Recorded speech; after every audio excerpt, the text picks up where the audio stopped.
Welcome, one and all, to the latest episode of Signals from Mars. I'm your host, Victor, and we're back with another episode. This is the first solo show that I've done in a really, really long time. Um, just felt like the thing to do. So let me go start things off by thanking my patrons. You can join Patreon for as little as $2 a month, get all types of hard rock and metal videos, all types of from different subgenres. There's a few things that we skip just because people don't like them. Um, Pirate metal, for example. Anyway, but we've got fans of pretty much every other genre, subgenre in there. We've got people that love death metal, people that love AOR, people that love straight up Nuwabum heavy metal. So join us if you'd like. It is $2 a month. You get my Victor Amarua's podcast. And this episode is going to be a lot like what I do there without the basketball talk. There is, as a basketball coach, there's plenty of basketball talk in there. And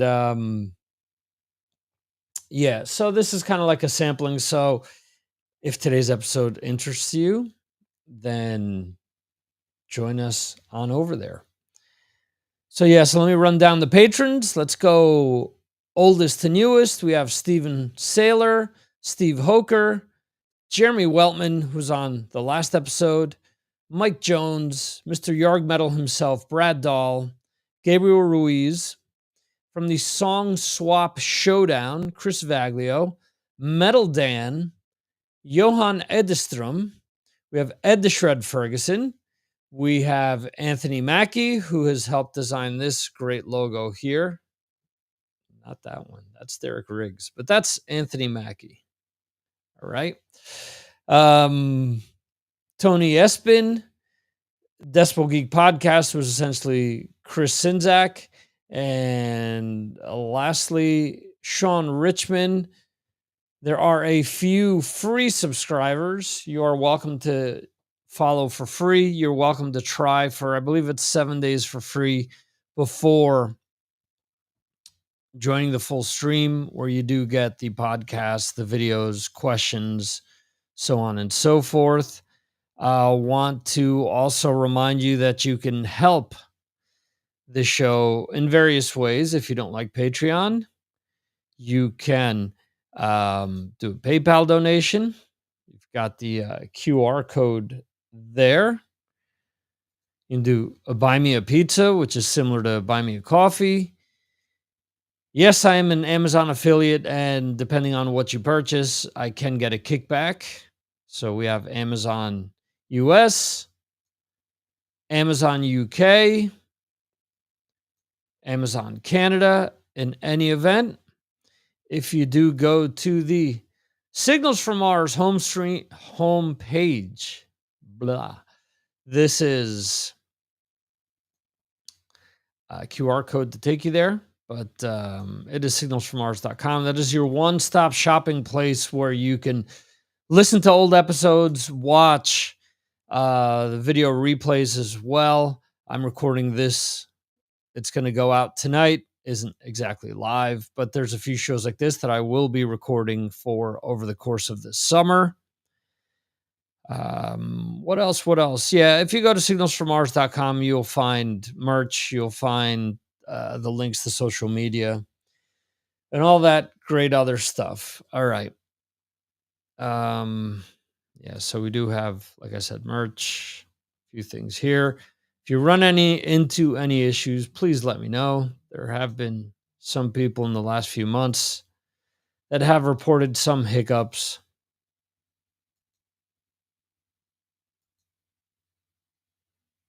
So cool. So let's get on with it here. There's a few different things to talk about. First, I debuted as an Ultimate Sinner on SiriusXM. This has been something that Mark Striegel, as I'm looking at my notes here, which I probably should have been better prepared for, Mark Striegel did say I should do it last summer between me working different things out, and finally getting them to get on board with doing it. It finally debuted this week. Let's see, this debuted 1 day ago. So it actually debuted on Wednesday. It replays on what is this? Monday at 11 p.m. Eastern, 8 p.m. Pacific, Tuesday 5 a.m. Eastern and 2 a.m. Pacific. So what did I feature for my Ultimate Sinners segment? All right. So I had to kind of grease the wheels per se, lube things on in. I'm doing that. Um that is what I did if you're watching. Anyway, um because, if it's up to me, it's all deep cuts. You guys know this if you follow the show. So I went with some for my first time appearing. I went with some Metallica. Went with some Metallica's fairly known, but it's still a kick-ass song. Went with some Dio era Black Sabbath, as you might imagine. Some Kiss, hint, hint in the background. Not saying what is over my shoulder here. I can't point. Something on for that. Bush era Anthrax, and wrap things up with some Queensryche. So I think it's a cool set of songs. Mark Striegel, who again, listen, Mark gave me the kick in the ass to get me to start podcasting. He's the one that pushed me towards this, and he messaged me the other day saying, "Wow, you sound great," and I thanked him for helping me get on there. So cool. If you guys check it out, let me know. Let me know what you guys think of the song selection as well. But bunch of favorites of mine. Next time I'll probably go a little bit more obscure, but have to fit in some things that are pretty well known. I mean, not that everything on here is obscure. I don't want to give the songs away. But yeah. What else do we have going on here? Metallica. Metallica gets criticized on social media. This was so funny. I saw this on Facebook. I don't remember where. And if I was to mention this where it was, I'm probably giving them too much credit. But this is the power of the internet, power of social media, and it gives me the power to do this as well. And I've always said this, for better or worse, I'm on here. For better or worse, there's others on here. And that leads to oversaturation of a lot of things. And it leads to a lot of people probably having a voice when, I mean, I'm all for free speech and whatnot, but some things are just idiotic that are saying just because, as Lemmy said with his song, just because you got the power, that don't mean you got the right. All right. So Metallica getting criticized for messing up the beginning of a song. And the comment by the poster was, hoo, this is what happens when you switch up your set list every night. If you'd switch to the same set list. Really? So let me get this straight. They're out there on their 72 Seasons tour, which will go on they've already announced dates in 2026. They're the biggest metal band of all time, regardless whether you want to talk about Black Sabbath being the start, Judas Priest taking what they did and kicking it up a notch, Maiden doing something else, Metallica revolutionized things. And I'm seeing people say also, well, because of Dave Mustaine's comments this week, that he wrote all the stuff that kind of got them, where they are. And seeing people say, well, Master of Puppets is where, they really took off. It wasn't Kill 'Em All and it wasn't Ride the Lightning. This is all subjective. If that's what you feel, then that's awesome. You're entitled to your opinion. But Dave Mustaine deserves credit for stuff off those first two albums. But Dave, come on, it's old already. It's 40 something years at this point. You have a spectacular band. You have an awesome career. I get it. It's the one that got away. And as big as Megadeth is, they're not Metallica big. Anyway, all right. So back to this argument of them changing things up every night. They're one of the only bands to do it. Dream Theater does this again now that Mike Portnoy's back. There aren't too many other bands that I know of off the top of my head, and you can correct me if I'm wrong. I'm sure I'm wrong. I'm sure there's a lot more out there. But I always look back at their Triple X shows for their 30th anniversary. They did 4 shows and played 80 some odd songs in 4 days. They're doing these 72 seasons tour, these shows that are 2 shows in a city, and they don't repeat any song between the 2 nights. First of all, just being able to split things up and let's be honest, they're gonna be playing stuff off of big albums. So the Black Album, which is their biggest, just went 20 times platinum, if I'm not mistaken. They got to split stuff from that album up, the quote unquote hits. They need to split big songs off of all the other albums up as well. And they're doing what, 20 songs a night, somewhere in that vicinity. Let's check this out. This is exciting. Scrolling on the internet to find information out. All right, where are we going here? Metallica. All right, so what did they do last? They played. Okay, so they're not doing 2 consecutive shows because I'm seeing. Well, most shows are 2 consecutive, but some aren't. Like they played Nashville, then they played Lane Stadium in Blacksburg, Virginia, for Virginia, if I'm not mistaken, University of Virginia. Hope I'm not screwing that up.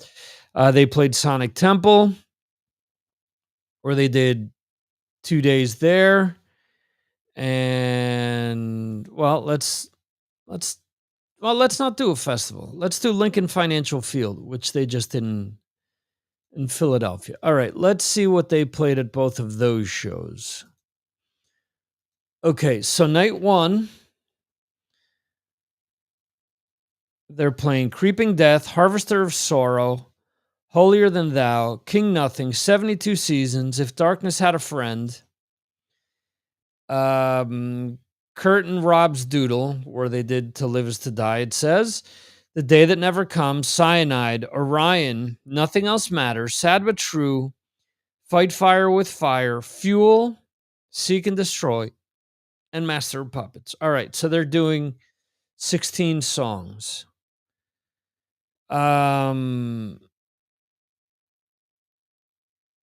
It's saying that the entire night lasts 5 hours, 12 minutes after doors.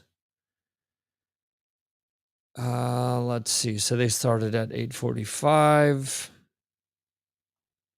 Yeah, so this is kind of skewed. Anyway, I'm assuming that Metallica plays close to 2 hours.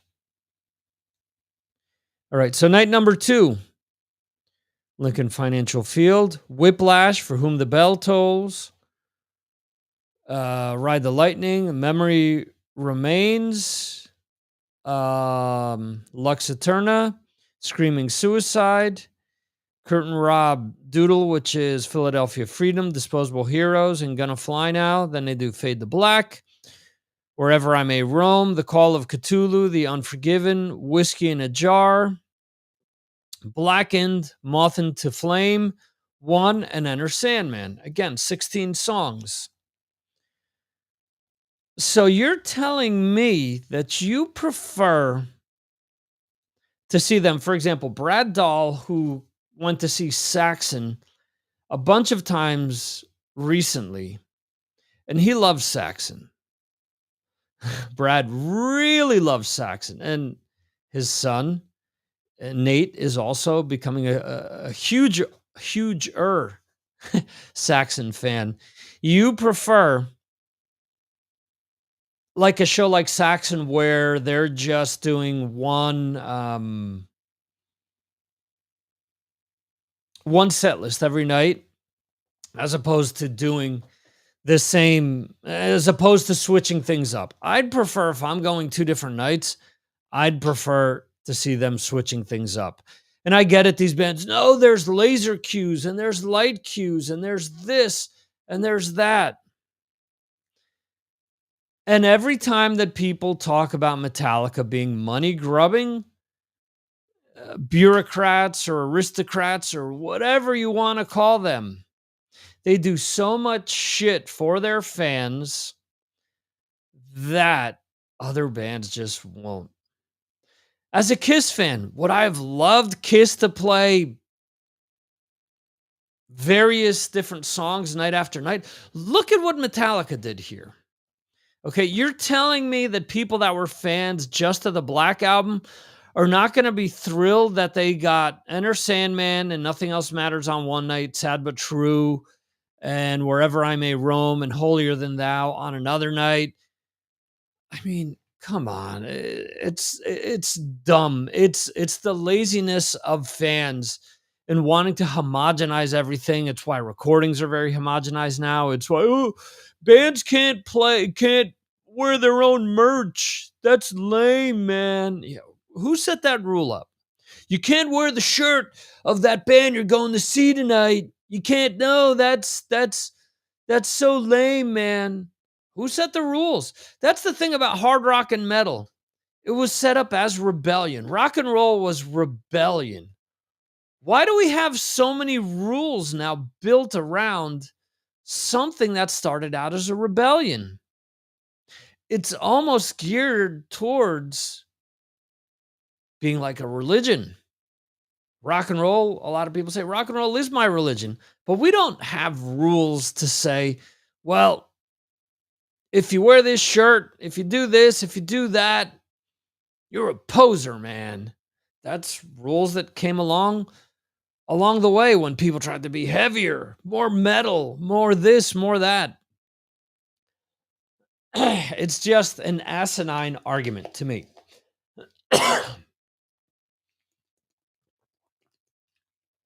All right. So continuing on this whole set list feel, Iron Maiden, their first shows on the Run for Your Lives tour, they just played in Budapest, Hungary.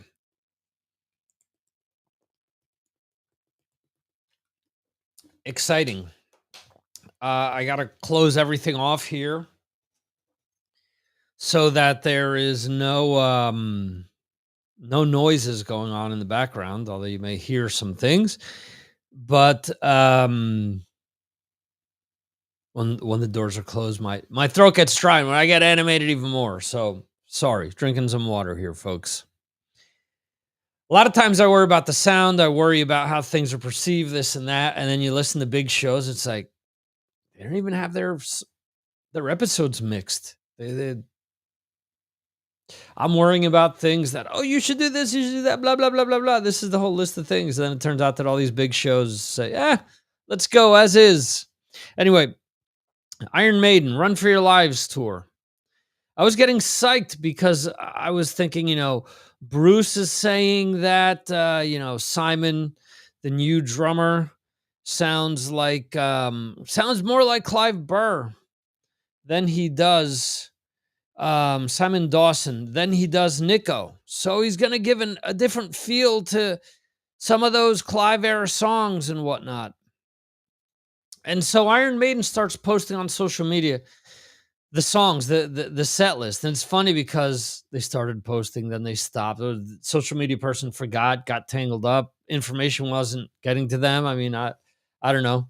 Just seemed kind of odd. But first song, Ides of March. Oh my God. Oh my God. They're playing Ides of March off of Killers. And I'm thinking, wait a second. They normally never play this live in the sense that it's almost always a recording. And it was. So are we going to include Doctor Doctor, the UFO song, as, oh, Iron Maiden's playing Doctor Doctor? Anyway, okay. So Murders in the Rue Morgue. All right. That's the first song that they're actually playing. Murders in the Rue Morgue. Cool. Love Killers. Killers, Seven Son, and Power Slave are like my 3 go-to Maiden albums. All right. So Murders in the Rue Morgue. Awesome. Wrathchild. Wow, first time since 2017 that they played this. Murders in the Rue Morgue, first time since 2005. Killers, first time since 1999. Love that song. Love side B of Killers. To me, that's a perfect album side. And then they go to Phantom of the Opera. So first time played since 2014. And laying in heavy with the Paul Di'Anno stuff early on. So I'm thinking, all right, cool. Awesome. But as you guys are seeing, all right, so first time performed live since 2005, 2017, 99, and 14. So they've done all these songs when Bruce and when Adrian has come back. So I'm getting nitpicky here. I understand that. And the set list is good. I'm not saying it's bad, but I'm just saying that they promised songs that they hadn't played before, songs that they hadn't played in a long time. Okay, yes, they haven't played Killers, for example, since 1999. Okay, it's been 26 years. Got it. But I'm thinking along the lines of, where's Drifter? Where's Prowler? Where's, okay, so they dip back into Paul Di'Anno a little bit later on. All right. From there, we get to Number of the Beast. Okay. The Clairvoyant, which they haven't played since 2013. Cool. All right. Power Slave, first time since 2017. Okay. 2 Minutes to Midnight, first time since 2019. And Rhyme of the Ancient Mariner. People are making a big deal. Oh my God, Rhyme of the Ancient Mariner, Rhyme of the Ancient Mariner. It's 13 minutes long, blah, blah, blah. It's first time since 2009. Haven't they been playing songs off of Senjutsu and Book of Souls that are roughly that length of time live as well? So, as much as I love that song, is it that big of a deal? Run to the Hills, and I'm starting to think, for all the times Bruce has talked about, we don't do greatest hits tours. In Europe, they get it. We don't have to do greatest hits. We don't, these are all hits. Even going back to Murders in the Rue Morgue, single. Wrathchild, single. Killers, okay, so that's not a single, but it's been played a lot. Phantom of the Opera, single. Number of the Beast, single. Clairvoyant, single. Power Slave, wasn't a single, but was played a lot. 2 Minutes to Midnight, single. Rhyme of the Ancient Mariner. Run to the Hills, single. Seven Son of a Seven Song, one of my absolutely favorite songs and albums by Iron Maiden, first time since 2014. But we get to The Trooper, Hallowed Be Thy Name, and Iron Maiden. Folks, a lot of these songs have been played to death live by the band. All right. So, whether you like Metallica or not, again, songs that they're playing, Whiplash, For Whom the Bell Tolls, Ride the Lightning, Memory Remains, Lux Eterna, Screaming Suicide, Fade to Black, Wherever I May Roam, The Call of Cthulhu, The Unforgiven, Whiskey in a Jar, Blackened, Moth into Flame, One, and Enter Sandman. They're playing 4 off of Ride the Lightning, 3 off of the Metallica album, 2 off Injustice for All, 2 off of 72 Seasons, 1 off of Hardwired, 1 off of Kill 'Em All, 1 off of Reload, and 1 off the Covers album. Oh, wait. Okay. So we're seeing here that getting back to the time of each band, Suicidal is playing about an hour. No, they're playing about 40 minutes. Pantera is playing about an hour. And then Metallica is playing what, 2, I guess, from what it says. Anyway, so this is what I'm getting at, is that for as much as people criticize Metallica, the set list is completely different. All right. They're for as much as I love Maiden, and I like Maiden a lot more than I do Metallica, when it comes to the live show, there are very few bands that come close to doing the same as what Metallica does for their fan base. All right. So Maiden end up encore, Churchill's Speech, Aces High, Fear of the Dark, first time as an encore. And and then last song of the night, Wasted Years. Look, cool set list. I was expecting more personally because of how it was hyped up. You're going to hear songs we haven't played in a long time. You're going to hear songs that we've never played. They've played all of these live at one point or another since Bruce and Adrian have come back in the band. As cool as the show was, yes, they have the giant screens. As much as people want to criticize Kiss has been doing that for years, folks. It's not new to me. It's new to Maiden. But Kiss has been doing that. All right. How does the set list break down? It's 4 songs off of Power Slave, 3 off of Killers, 3 off of Number of the Beast, 2 off of Iron Maiden, 2 off of Seven Son of a Seventh Son, 1 off of Fear of the Dark, 1 off of Peace of Mind, and 1 off of Somewhere in Time. Next, dumb argument. Simon's drum set is too small. He needs something like Nico's. Seriously? As a drummer, as someone that grew up idolizing Clive Burr and his feel with his playing, it's funny, a lot of people saying, well, he plays songs differently. He doesn't have the same shuffle that Nico had. Nico really didn't have a shuffle, folks. Clive had a shuffle. He had like a jazz thing going on. He was more of a shuffle player. Nico really didn't. And Simon's drums are more like Clive's were, the 3 toms on the top. Hello? That's very, very Clive Burrish. The other thing, too, is not everyone is going to play the same. And yeah, Bruce kind of set things out there by saying, oh, well, he sounds a lot like Clive with the way that he plays. So why didn't you guys do The Prisoner, for example, where there's that great intro, drum intro with the drum breakdowns throughout the beginning of the song, excuse me. That to me is like a go-to for a drummer. The other thing too, for example, on setlist.com, they're saying that the Run for Your Lives tour is a mix of hits and rarities. Again, I don't see any of those as really being a rarity. They're again, they aren't pulling out I've Got the Fire. They aren't playing Drifter. They aren't playing Innocent Exile. They aren't playing Charlotte the Harlot. They aren't, and Maiden's catalog is enormous, folks. I know that regardless what they were going to play, someone was going to bitch and complain. But don't set yourself up for this stuff. Don't sell it as is. Oh, Setlist is so revolutionary. It's so revolutionary.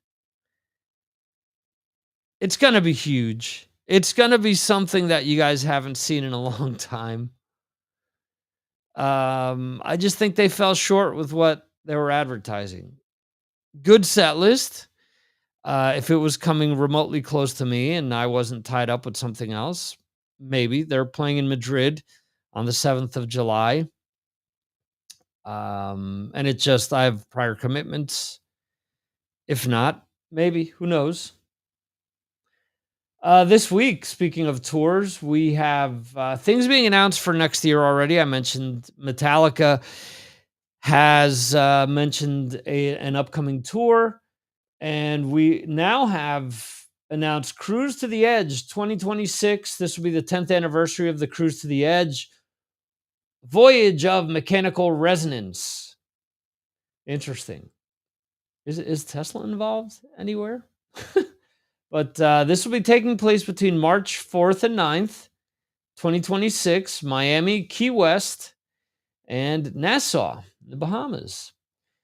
So the headliner is Marillion. Some of my listeners will be thrilled for that. But also on the bill will be Steve Hackett, Big Big Train, Eddie Jobson, Symphony X, Adrian Belew, Haken, Life Signs, The Flower Kings, Queensryche, Stickmen, Protocol, Wishbone Ash, Airbag, Pete Roth Trio featuring Bill Buford, Goblin, Crack the Sky, Randy McStein, Crownlands, Clone, Earthside, Rendezvous Point, Baraka, Alex Henry Foster, Larry, I guess, probably pronounced that wrong, Laurie, Basilio, Dueling Pianos, Marvin. If you're into that, if you're into those sorts of bands, mostly on the proggish side, definitely something to check out. That'll be happening next March. So a little 10 months from now, basically. There are other shows that are, that are being announced, and a lot of these bigger festivals and concerts. What they do is start selling tickets at the end of the previous year's event, because you've already got a brand that's built and you know what kind of quality you're going to have. Let's be honest. Bloodstock doesn't have Metallica and Slayer one year and have Poison and Cinderella the next. Not knocking any of those bands, but I'm just saying, for most bands, for most fans, I should say, few are going to both. I would, because I enjoy all four of those bands. I enjoy different points in their career, whether that means you take my metal card away, however you want to say it. But, look at what I have behind me. I've got everything from Testament to Megadeth to Kiss to Van Halen and others. Nine Inch Nails, Soundgarden, Judas Priest, Scorpions. So runs a whole gamut of things. Ghost behind me as well, if you can see that. Anyway, so yeah. So you like what you like, and that's it. That's the way I look at it. So a lot of cool shows this summer, and a lot of different things being announced already for next year. A bunch of shows that I have contemplating seeing this summer while in the States. One that I'm not contemplating because I don't see them anywhere close is Sleep Token. This is what's funny to me about Sleep Token and President and stuff like that. You guys see the Kiss stuff behind me. For as much crap specifically from the UK crowd about Kiss, about how they've had to lean on the theatrics and not their music, and so on and so forth. It's funny that the UK is overly big on Sleep Token. Um, Bunch of members dressed up like one another, similar to Ghost, similar to what Ghost has been doing successful the last few years. And I like Ghost. I haven't reached the point where Sleep Tokens really grabbed me yet. Not saying that it won't, not saying that you aren't entitled to, but I think it's kind of hypocritical where a certain audience is taken aback by someone's look and saying, "Oh, well, the music needs to be there," and you know, I don't get the Sleep Token aura as a specific or direct comparison to metal or hard rock. Are there elements in there? Sure. Imperial Triumphants, a band out of New York, I believe. Also a trio which dresses almost identical, kind of the same kind of stick. We're seeing a lot of different bands that are now doing the same thing. I mentioned the President before. Still noise rock,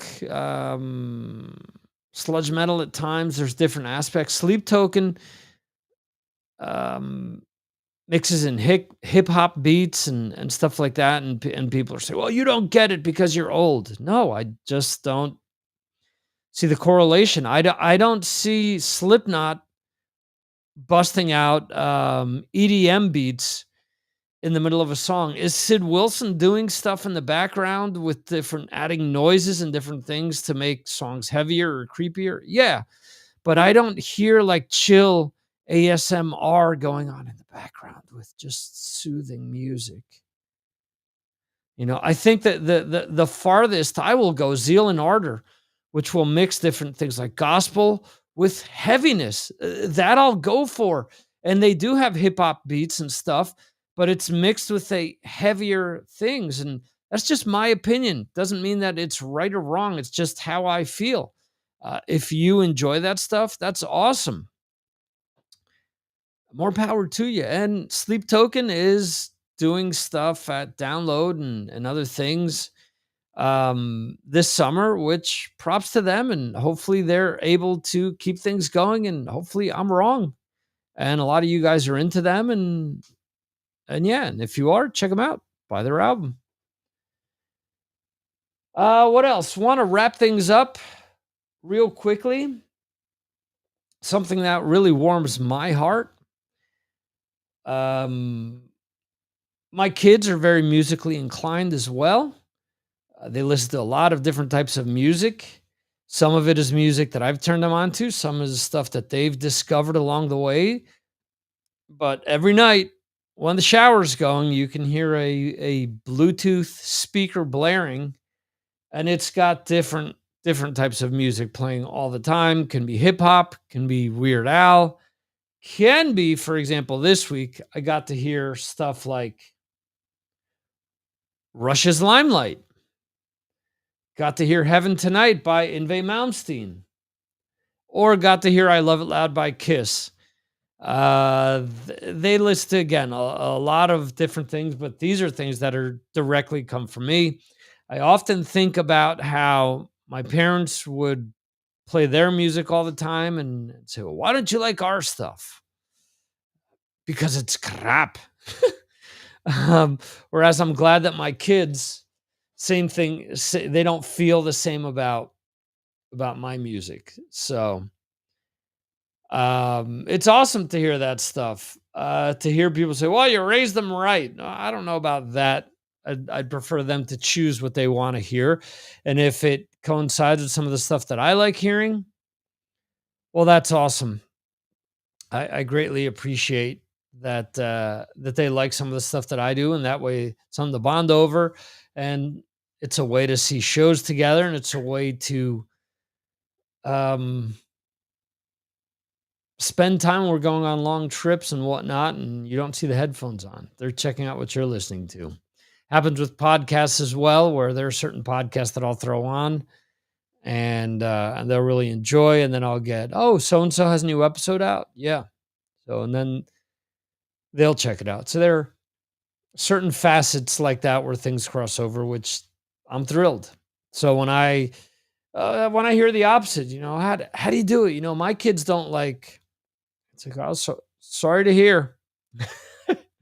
Sorry to hear. So anyway, folks, hope you enjoyed this episode. My first solo. Yes, it is solo. It is Sean Connery. Yes. My first solo show in some time. And hope you guys enjoyed it. I mentioned Patreon at the top of the show. If you're so inclined, again, patreon.com/Signals from Mars. If not, go to signalsfrommars.com for all of the one-stop shopping place to check out merch, check out where you can subscribe to the show, follow it, places where you can help me monetarily with doing different aspects of the show, like these great live streams. And that's about it. Thank you, guys. I appreciate you supporting here. And support doesn't always have to be a monetary thing. It can be sharing the episodes on any of the social media platforms, can be liking them, can be turning your friends onto the show, saying, look at what this numbskull is saying about this band. You love this band. Do you feel the same way? We're just trying to keep the discussion going here. Try to keep the music that we love alive between us. And once again, hope you enjoyed the show.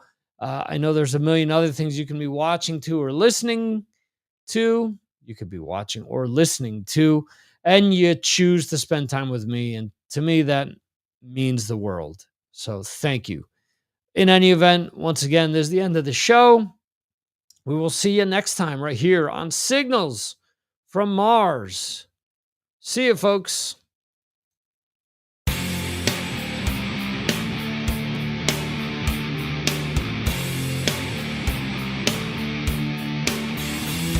Thank you for watching the Signals from Mars live stream.